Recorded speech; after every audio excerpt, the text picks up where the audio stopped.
आज की इस वीडियो में हम बात करने वाले हैं कंसिस्टेंट एंड इनकंसिस्टेंट सॉल्यूशन के बारे में। तो स्टार्ट करते हैं।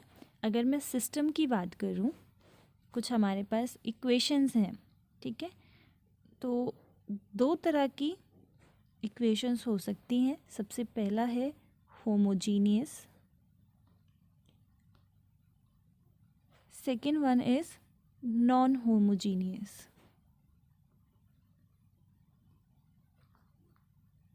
ठीक है। होमोजीनियस किस टाइप की इक्वेशंस होती हैं?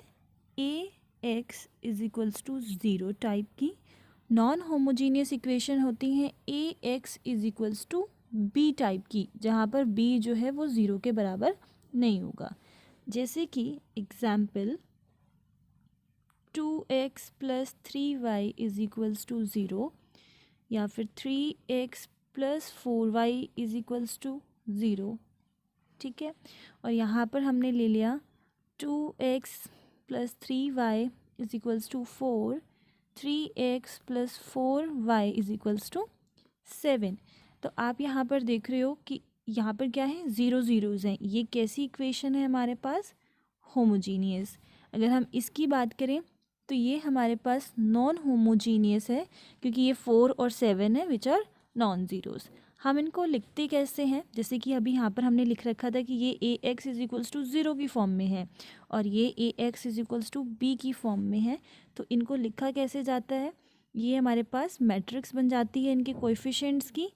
यहाँ पर हमारे पास आ जाता है number of variables, unknown, number of unknown variables हैं, क्योंकि एक्स और वाई के वहाँ पे वैल्यूज़ हमें नहीं पता। ये ज़ीरो ज़ीरो हो गया। अगर हम इसको लिखना चाहें, so this will be 2 3 3 4 x y and 4 7। ठीक है। तो ये हमारा हो गया A, this is X, this is B. तो बी जो है वो ज़ीरो के बराबर है। ये ए हो गया, ये एक्स हो गया, ये हमारा बी हो गया। इसलिए हम कह रहे हैं कि बी जो है वो ज़ीरो के बराबर नहीं होना चाहिए। अगर बराबर हो जाएगा तो वो जो सिस्टम है वो हमारा होमोजीनियस सिस्टम हो जाएगा। अब हम इससे पहले इनकी आगे फर्दर डिफरेंस समझें कि ये होमोजीनियस और नॉन होमोजीनियस क्या होता है और आगे क्या क्या कंडीशंस हैं। देखिए, हमें अगर हमारे पास दो लाइंस हैं, ये पहली लाइन हो गई और दूसरी लाइन हम ऐसे बनाते हैं, लाइन 1 लाइन 2। तो इन दोनों, ये जो दोनों लाइंस हैं सिर्फ एक ही पॉइंट पर इंटरसेक्ट हो रही हैं। ठीक है। मतलब एक ही ऐसा पॉइंट मिल रहा है जो दोनों ही लाइंस की कंडीशन को सेटिस्फाई करेगा। दैट मीन्स कि ये हो गया यूनिक। ठीक है। एक ही पॉइंट मिलेगा, वो यूनिक हो गया। अगर हम बात करें कि ये एक लाइन हमारे पास है L1 और इसी के ऊपर मैंने जस्ट एक लाइन बना दी जो कि इसको लाइन L2 जो कि इसको कोइंसाइड कर रही है। ठीक है। दोनों ओवरलैप कर रही हैं। तो यहाँ पर हमें काफ़ी सारे ऐसे पॉइंट्स मिलेंगे जो दोनों ही इक्वेशंस को सेटिस्फाई कर रहे होंगे। काफ़ी सारे, जो भी जितने भी पॉइंट्स हमें इस लाइन पर मिलेंगे वो दोनों ही लाइंस की इक्वेशन को सेटिस्फाई करेंगे। दैट मीन्स कि हमें क्या मिल रहा है इस केस में? इनफाइनाइट सोल्यूशन मिल रहा है। अगर हम थर्ड केस की बात करें तो ये लाइन मैंने L1 ले ली, ये लाइन मैंने L2 ले ली, दोनों के बीच में कोई भी ऐसा पॉइंट नहीं है जो दोनों पर आ रहा हो। तो दैट मीन्स इस वाले केस में हमें कोई भी सोल्यूशन नहीं मिलेगा, नो सोल्यूशन। तो ये जो दोनों केसेस होते हैं, या तो यूनिक सोल्यूशन मिले, सिर्फ एक ही सोल्यूशन मिले, या फिर इनफाइनाइट सोल्यूशंस मिले। तो ये जो केस है हमारे पास, ये होता है कंसिस्टेंट। मतलब कि हम ये कह रहे हैं कि हमें कंसिस्टेंट सॉल्यूशन मिला है। और नो सॉल्यूशन के केस में हम कहते हैं कि जो हमारा सिस्टम है उसके सॉल्यूशन कैसे हैं? इनकंसिस्टेंट सॉल्यूशन है। तो ये दोनों ही केस में आता है। मतलब हम नॉन होमोजीनियस अगर मान लो सिस्टम है हमारे पास, ऑफ कोर्स जब हम इसे सॉल्व करेंगे, होमोजीनियस हो चाहे वो नॉन होमोजीनियस हो, हम एक्स और वाई की वैल्यूज़ को निकालेंगे ही। तो ये सिचुएशंस हमारे पास अराइज हो सकती हैं कि हो सकता है एक ही सोल्यूशन हो सकता है इनफाइनाइट हो सकता है सोल्यूशन ही ना हो। ठीक है। बट नॉन होमोजीनियस के केस में, जहाँ पर A X is equals to B का केस है, यहाँ पर दोनों ही पॉसिबिलिटीज़ हैं। मतलब कि सिस्टम कंसिस्टेंट भी हो सकता है और इनकंसिस्टेंट भी हो सकता है, दोनों ही केस हो सकते हैं। बट होमोजीनियस का जो केस है जिसमें Ax इक्वल्स टू 0 होता है वो हमेशा कंसिस्टेंट होता है, उसमें हमेशा ही हमें सॉल्यूशन मिलता है, यूनिक मिलेगा या तो फिर इनफाइनाइट मिलेगा, और जिसको हम दो नाम से जानते हैं, trivial solution that means unique solution, और non trivial solution which is कि इनफाइनाइट सॉल्यूशन हमें मिल रहा है। जब हम ट्राइवियल सॉल्यूशन की बात करेंगे तो इसका मतलब ये है कि एक ही सॉल्यूशन मिला, यूनिक सॉल्यूशन मिला, और वो हमारा सॉल्यूशन होगा 0 0। ठीक है, अगर x1 x2 है सिर्फ तो 0 0, x3 भी आ जाएगा तो एक 0 हम और ऐड कर देंगे, फिर x4 है तो और 0, मतलब ये जो यूनिक सॉल्यूशन मिलेगा ना वो हमारा ये 0 का ही सॉल्यूशन होगा। While in case of non trivial non zero solution हमें मिलता है। तो आई होप इतना आप लोगों को क्लियर हो गया होगा। अभी हम इसको रैंक से भी रिलेट करेंगे कि रैंक की हेल्प से हमें कैसे पता चलता है कि सॉल्यूशन हमारा क्या है। अब देखिए हमने बात की Ax इज इक्वल्स टू 0 की या फिर Ax is equals to b की, दो टाइप के सॉल्यूशंस हमारे पास हो सकते हैं। तो हम क्या करेंगे ये पता लगाने के लिए कि सॉल्यूशन एग्जिस्ट करेगा या फिर नहीं, हमने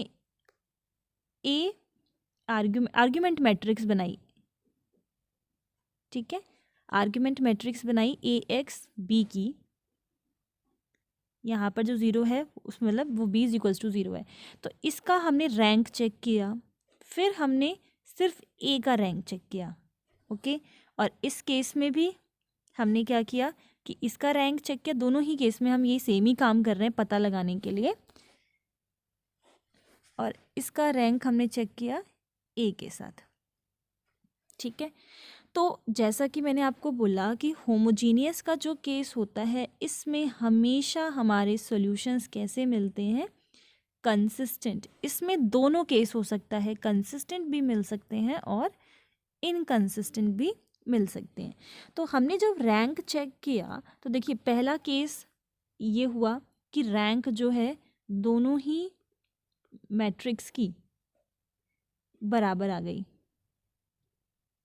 ठीक है, और पहला ऑप्शन ये हो गया कि वो यूनिक हो सकती है। तो यूनिक किस केस में होगी, यूनिक ये किस केस में होगी, अगर rank A argument matrix B का ए के इक्वल आता है और इक्वल आ जाता है नंबर ऑफ अननोन्स के, मतलब जो भी वेरिएबल्स, जितने भी वेरिएबल्स की बात की गई है अगर वो आ जाता है बराबर, तो ये तो हमारे पास हो जाएगा यूनिक सॉल्यूशन। बट यूनिक के बाद मतलब यहाँ पर ट्राइवियल सॉल्यूशन। नॉन ट्राइवियल की अगर हम बात करें तो इस केस में वो बराबर नहीं आएगा। ये जो हमने लिखा है ये हमारा, ये तो दोनों आपस में इक्वल होंगे, but this will be less than number of unknowns. ठीक है, क्योंकि इसमें सिर्फ कंसिस्टेंट का था तो यही होगा, रैंक हमेशा इसमें हमें दोनों की बराबर मिलेगी। बट फिर हम ये चेक करेंगे कि वो नंबर ऑफ़ अननोन्स जो भी हैं हमारे वेरिएबल्स जितने भी हैं सिस्टम के, एक्स वाई हैं तो सिर्फ दो ही हो गए number of unknowns, x y z की इक्वेशन है तो 3 अननोन्स हो गए। फिर हम ये चेक करेंगे कि वो किसके वो बराबर है या नहीं। इन केस बराबर होता है तो यूनिक सॉल्यूशन मिल जाएगा, और इन केस लेस देन होता है तो नॉन ट्राइवल सॉल्यूशन मिल जाएगा। Whereas in case of non homogeneous consistent और इनकंसिस्टेंट दोनों मिल सकते हैं। तो ये पोर्शन जितना हमने कंसिस्टेंट का डिस्कस किया वे बिल्कुल सेम है। ठीक है, कंसिस्टेंट का पोर्शन बिल्कुल सेम है कि रैंक बराबर आनी चाहिए, अगर less than is equals to number of unknowns है तो यूनिक सोल्यूशन मिलेगा, अगर less than number of unknowns है तो क्या मिलेगा, infinite solution, non trivial solutions में मिलेंगे। इनकंसिस्टेंट का पोर्शन जो है वो हम डिस्कस कर लेते हैं।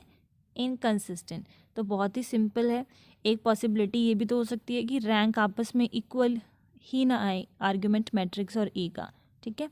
तो ये जो केस होगा उस टाइम पर वो हमारा इनकंसिस्टेंट का होगा, मतलब कि हमें सॉल्यूशन ही नहीं मिलेंगे। तो आई होप अब इतना आप लोगों को क्लियर होगा। अब हम डिफरेंस डिस्कस कर लेते हैं ट्राइवियल और नॉन ट्राइवियल के, कि इनमें क्या क्या डिफरेंस है। ये तो मैंने आपको बताया रैंक से रिलेट करके कि कैसे हम पता कर सकते हैं कंसिस्टेंसी और इनकंसिस्टेंसी के बारे में। तो अब हम डिफरेंस देखते हैं। सबसे पहला हमने जो सिस्टम लिया है वो है होमोजीनियस का, ठीक है। और ये हमारे पास हो गया ट्राइवियल सॉल्यूशन, ये हमारे पास हो गया नॉन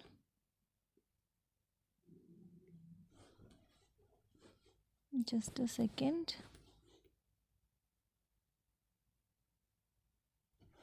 ओके, नॉन ट्राइवियल।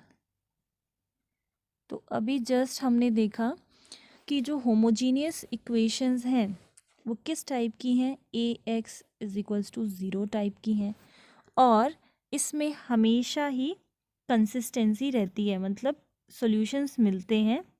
तो ये हो जाता है हमारा कंसिस्टेंस, ठीक है। तो ये दूसरा पॉइंट हो गया होमोजीनियस का। ये पहला पॉइंट हो गया कि A X is equals to zero type का होता है। इसमें अब जो हमारे पास कंसिस्टेंट में दो सॉल्यूशंस मिलते हैं जो कि है ट्राइवियल और नॉन ट्राइवियल, उसको डिस्कस कर लेते हैं। तो इसमें क्या होता है हमारे पास, अभी हमने देखा कि यूनिक सॉल्यूशन होता है, यूनिक सॉल्यूशन। इसमें इनफाइनाइट सॉल्यूशंस होते हैं हमारे पास। ये फर्स्ट डिफरेंस है। सेकंड हमने देखा कि यूनिक सॉल्यूशन में भी ये जो इसमें हमें ज़ीरोज़ ही मिलते हैं, मतलब जो सॉल्यूशन यूनिक होगा, यूनिक मतलब एक सॉल्यूशन, और वो सॉल्यूशन भी हमारा ज़ीरो ज़ीरो होगा। इसमें ये हमारे पास नॉन ज़ीरोज़ कोई सॉल्यूशन मिलेंगे। थर्ड डिफरेंस की अगर हम बात करें तो इसमें हमने जो भी रैंक से देखा, ये सारे पॉइंट्स अभी मैं वही बता रही हूँ डिफ्रेंशिएट करके आपको, कि जो रैंक आई थी हमारी बराबर तो आई थी, बट ये इक्वल थी नंबर ऑफ़ अननोन्स के। मतलब मैं यहाँ पर n लिख दे रही हूँ नंबर ऑफ़ अननोन्स को, और यहाँ पर रैंक बराबर तो आई थी बट स्ट्रिक्टली लेस देन थी नंबर ऑफ़ अननोन्स से। एक और इम्पॉर्टेंट पॉइंट, अगर हम शॉर्टकट वे से पता करना चाहें कि सॉल्यूशन जो है वो ट्राइवियल है या फिर नॉन ट्राइवियल है होमोजीनियस के केस में, तो हम सिंपली डिटर्मिनेंट से भी चेक कर सकते हैं। अगर डिटर्मिनेंट हम एक मैट्रिक्स का निकालते हैं, वो नॉन ज़ीरो के बराबर आता है तो ट्राइवियल सॉल्यूशन मिलेंगे। अगर ज़ीरो के बराबर आ जाता है तो नॉन ट्राइवियल, ठीक है। तो ये एक ही जो हम बात कर रहे हैं, आई होप ये आप समझ गए होगे। मैंने पहले भी एक एग्जांपल की हेल्प से बताया था। ये जो मैट्रिक्स आपको मिलेगी, इसका डिटर्मिनेंट हम चेक करेंगे कि वो ज़ीरो के बराबर है या फिर नहीं। तो इससे भी हमें शॉर्टकट वे में ही पता चल जाएगा, पूरा सॉल्व करने की ज़रूरत नहीं पड़ेगी कि पहले हम आर्गुमेंट मैट्रिक्स का रैंक निकाल रहे हैं, मतलब या आर्गुमेंट मैट्रिक्स में बी तो ज़ीरो ही होता है, या फिर हम ए का रैंक निकाल रहे हैं, सिंपली डिटर्मिनेंट निकाल के भी सॉल्व किया जा सकता है। अगर अब हम बात करें एल सॉल्यूशंस के बारे में कि लीनियरली इंडिपेंडेंट और डिपेंडेंट सॉल्यूशंस की अगर हम बात करें तो दोनों में क्या डिफरेंस है, तो इसका फिफ्थ पॉइंट हमारे पास हो गया, इसमें हमें कोई भी एल सॉल्यूशंस नहीं मिलते। नो एल सॉल्यूशंस मतलब लीनियरली इंडिपेंडेंट सॉल्यूशंस इस केस में हमें नहीं मिलते, बट इस केस में हमें n minus R linearly independent solutions मिलते हैं। लीनियरली इंडिपेंडेंट सॉल्यूशंस, देखिए अगर मान लेते हैं हमारे पास 2x plus y is equals to 0 हो गया, या फिर अभी मैं एक सिंपल आपको एक सिस्टम इक्वेशंस की सिस्टम से समझाना चाहती हूँ। तो पहले हम वो देख लेते हैं। 2x प्लस 3y मान लेते हैं ये 4 के बराबर है। देन यहाँ पर हम कर लेते हैं 6x plus 5y is equals to 3, ये हम ले लेते हैं। तो देखिए यहाँ पर जो नंबर ऑफ़ अननोन्स हैं वो कितने हैं, x और y। और इक्वेशंस की अगर हम बात करें तो इक्वेशंस हमारे पास कितनी हैं, दो, एक तो ये, दूसरी ये। बट अगर हमारे पास ये इस तरीके से आ जाती है 3y plus 4z is equals to 6, 2x plus 4y plus z is equals to 3, ठीक है।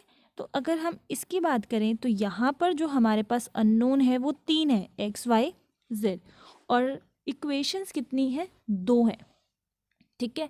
तो देखिए अगर हमें x और y ऐसी दो वैल्यूज़ हैं जिसे हमें फाइंड करना है, तो जितने भी नंबर ऑफ़ अननोन्स होते हैं, जितने भी वेरिएबल्स होते हैं जो हमें निकालना होता है, उतनी ही इक्वेशंस की ज़रूरत हमें पड़ती है। अगर सिर्फ x y 2 है तो हमें 2 ही इक्वेशंस की ज़रूरत है, 3 है तो हमें 3 इक्वेशंस की ज़रूरत है, और 4 नंबर ऑफ़ अननोन्स हैं हमारे पास तो 4 इक्वेशंस की ज़रूरत है, एंड सो ऑन। अगर हमें जो इक्वेशंस गिवन है वो कम है और वेरिएबल्स ज़्यादा हैं, तो हमें जो हमें सॉल्यूशन मिलने में जो है वो प्रॉब्लम हो सकती है। तो ये जो मैंने n माइनस आर यहाँ पर लिखा, वो यही इंडिकेट कर रहा है कि अब 3 जो है हमारे पास वेरिएबल्स हैं, इसमें 2 हैं। दैट मीन्स कि अगर आपको रिलेशंस मिल जाएंगे, यूनिक सॉल्यूशन तो आपको नहीं मिलेगा कि x की वैल्यू ये होगी, y की वैल्यू ये होगी, बट हमें समथिंग कुछ रिलेशन मिल जाएगा कि x प्लस वाई समथिंग ये आ रहा है, x माइनस वाई या 2x माइनस, कुछ रिलेशंस हमें मिल जाएंगे। तो हम क्या करेंगे, किसी एक वेरिएबल को कुछ लेट करके आगे सॉल्व करने की कोशिश करेंगे कि लाइक z की वैल्यू हमने k लेट कर ली, या जब हम सॉल्व करेंगे तो x की वैल्यू हमने k लेट कर ली, और उस पे फिर हमने आगे फर्दर इक्वेशंस को सॉल्व किया। यहाँ पे z भी होगा तो उसके अकॉर्डिंगली हमने सॉल्व किया। तो वही सेम चीज़ यहाँ पर है कि n माइनस आर हम फाइंड करेंगे कि कितने ऐसे वेरिएबल्स हैं जिसकी वैल्यूज़ को हम खुद से पुट कर रहे हैं। लाइक अगर मैं z की वैल्यू को k पुट करती हूँ, ठीक है, और k की वैल्यू को जैसे ही वेरी कराऊंगी, k की वैल्यू 1 2 3, मुझे अलग अलग सोल्यूशंस मिलते जाएंगे, मतलब ऐसे इनफाइनाइट सोल्यूशंस एग्जिस्ट करेंगे। तो अगर हमें LI सोल्यूशंस चाहिए तो हम n माइनस आर करके फाइंड कर सकते हैं कि कितने ऐसे वेरिएबल्स हैं जिनकी वैल्यू जो हमने खुद से पुट की है, ठीक है, जो फ्री वेरिएबल्स हैं। तो n minus R LI solutions इस केस में एग्जिस्ट करते हैं। सो इस वीडियो में बस इतना ही। आई होप मैंने सारे पॉइंट्स जो भी बताए हैं आप लोगों को वो क्लियर हैं, एंड थैंक यू।